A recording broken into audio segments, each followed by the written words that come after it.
Cuando hablamos de historia, de poder, de gloria, de honor, de sed, de venganza y de ambición, sin duda hablaremos del Imperio Romano. Imperio que ha sido la base de muchas cosas que conocemos hoy en día. Cosas que mencionaré más adelante. Pero comencemos primero por las etapas. Las etapas del Imperio Romano. Buenas tardes, me presento, es un placer, mi nombre es Sebastián Mendoza y vengo a hablarles de las etapas del Imperio Romano. Comencemos esta historia con la fábula de los hermanos Rómulo y Remo. ¿Qué nos dice esta historia, este cuento, este hecho mitológico? Nos cuenta la historia de dos hermanos, Rómulo y Remo, que fueron amamantados por una loba llamada Lupera. Ellos, tras muchos años de conflictos, de querer poder, la historia nos cuenta que Rómulo asesinó a Remo en el Monte Palatino, así marcando el inicio de lo que vendría siendo el Imperio Romano. En el año 753 a.C. se rumorea que fueron el inicio de dicho imperio. La primera etapa de este imperio fue la monarquía, donde todo era controlado por un solo hombre, por un rey. El primer rey llamado Rómulo. ¿Qué es de la historia de los hermanos? De la fantástica fábula que les acabo de contar. Dicho rey fue el que comenzó el inicio de una sucesión de 7 reyes en total, hasta la terminación con Turquino el Soberbio. ¿Qué sucedió con él? Era tan detestable, tan odiado por su mismo pueblo, tan vil, soberbio y avaro, que torturaba, maltrataba y tenía actos tan crueles que todo su pueblo repudiaba. ¿Qué sucedió? El pueblo se cansó y se alzó la voz. Tuvieron un golpe de estado contra él, donde lo desterraron y fue despojado de su título como rey en el año 509 a.C. Tras dicha expulsión comenzó lo que vendría siendo la República. ¿Qué nos dice la República? Que todo esto comenzó por el mismo odio que comenzaron los ciudadanos al temer que un solo hombre tuviera el poder, al temer que todo el control de toda la nación fuera en manos de un solo hombre, y el miedo a que ese solo hombre resultara ser un tirano vil y cruel como Turquino. ¿Qué sucedió? Todos llegaron a un acuerdo, el Estado llegó a un acuerdo de consenso de crear un Senado, de dividir el poder en una equidad e igualdad en hombres cuyo labor sería manejar y distribuir el poder de manera equitativa, y que como una república, como pasaron de monarquía a república, pues, ¿qué es la monarquía? Cuando son gobernados por un solo hombre. ¿Qué es la república? Cuando ya el poder del Estado concede quienes son sus mandatarios. ¿Qué sucedió aquí? Dicho Senado, partido de la necesidad, de la igualdad y de la equidad, comenzó a dar frutos, ¿sí? Tales frutos fueron como la conquista de Grecia, la conquista de Egipto y lograr vencer en la guerra contra los cartenienses. Toda esta subida, toda esta gloria, todo este poder fue lo que llevó a la decadencia en parte del imperio por un tiempo. ¿Qué sucedió? En esta etapa tan importante conocemos a alguien que históricamente en Roma fue alguien que marcó un antes y un después, al gran Julio César. ¿Qué sucedió? Julio era una persona que realmente le encantaba el poder, quería más y más. ¿Qué sucedió? Él fue un líder de guerra, un líder de batalla innato. Tras vencer las innumerables guerras y batallas que se le ponían por enfrente, él quiso volver. Él intentó volver. ¿Qué sucedió? El Senado, teniendo el gran poder que Julio César tenía, poder militar, le pidieron que regresara pero como civil, quitándole todo el poder y gloria que él ya se había ganado. Obviamente él no iba a estar de acuerdo con eso. Él decía, todo esto me lo gané yo, todo esto me pertenece, todo esto es mi poder. Y obviamente él no iba a ceder ante el Senado. ¿Qué sucedió? Él regresó, pero regresó pronunciándose a sí mismo como dictator perpetuus. Obviamente no se iba a pronunciar como un rey porque ya sabíamos todos el odio que le tiene el pueblo romano hacia la equidad o la entidad de un rey.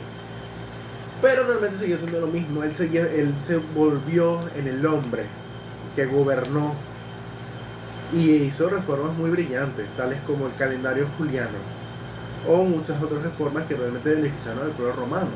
Pero ¿qué sucedió? El odio del Senado, al ser gobernado por un solo hombre, comenzó obviamente a especular tras de él. ¿Qué pasó? Obviamente, ya hartos de ser gobernados por un solo hombre, el Senado decidió eliminarlo. Él, en una reunión del Senado, fue apuñalado 23 veces hasta su muerte. Así, trayendo una época poco devastadora para lo que viene siendo Roma, un poco bastante, la verdad. ¿Qué sucedió? A raíz de su muerte, y que su sobrino Octavio, más tarde conocido como el emperador Augusto, relevó la etapa de la república y dio inicio al imperio, nombrándose él mismo como emperador de Roma. Lo mencionado anteriormente fue la caída de la república. Ahora voy a hablar de la grandeza del imperio y su caída. Como todos ya nos hemos dado cuenta, lo que vendría siendo la primera etapa, que la etapa de la monarquía tuvo un inicio y un final. La república tuvo un inicio y un final. No hay diferencia para el imperio. No hay diferencia para el imperio. ¿Qué sucedió? Claro, Octavio fue un emperador fantástico, tanto así que llegó a lo que fue conocido como la Pax Romana, que fue un tiempo donde los romanos vivían en paz, había una mejoría económica, estaban conquistando más tierras, había un crecimiento en el imperio romano a nivel exponencial, en todo ámbito y sentido. ¿Qué sucedió? En esta etapa, pues, gobernaron emperadores tales como Marco Aurelio, el mismo Octavio. Fue una etapa donde realmente Roma vivió en paz. Pero ¿qué sucedió? Aquí hubo una decadencia. La subida de Roma fue tan grande y tan monumental que se hacía imposible poder gobernar tanto terreno, tantas cosas, un solo hombre. Para un solo hombre era imposible gobernar tanto. Y ahí es donde empezó la corrupción, las peleas, los conflictos, dando así la caída por medio de los bárbaros, por medio de las crisis económicas, por medio de toda la problemática que estaba viviendo Roma en aquel entonces. Entonces, ¿qué sucedió? Roma fue consumida por lo que inició, por su ambición, por su avaricia y por su hambre de tener más, por su hambre de gloria. Roma es el vivo ejemplo de que a veces demasiada ambición no es buena. Ellos alcanzaron la gloria. El imperio romano en aquella época llegó a lo máximo. En aquella época de la Pax Romana, el imperio romano era el mayor imperio de la época. Nada lo superaba. Y aún así, por la misma ambición de la gente, de su pueblo, fue que fue derrocado. Tras toda la problemática que se nos cruzaba de la economía, de la crisis económica, las invasiones de los bárbaros, todo eso hizo que diera fin el imperio romano en el año 457 después de Cristo.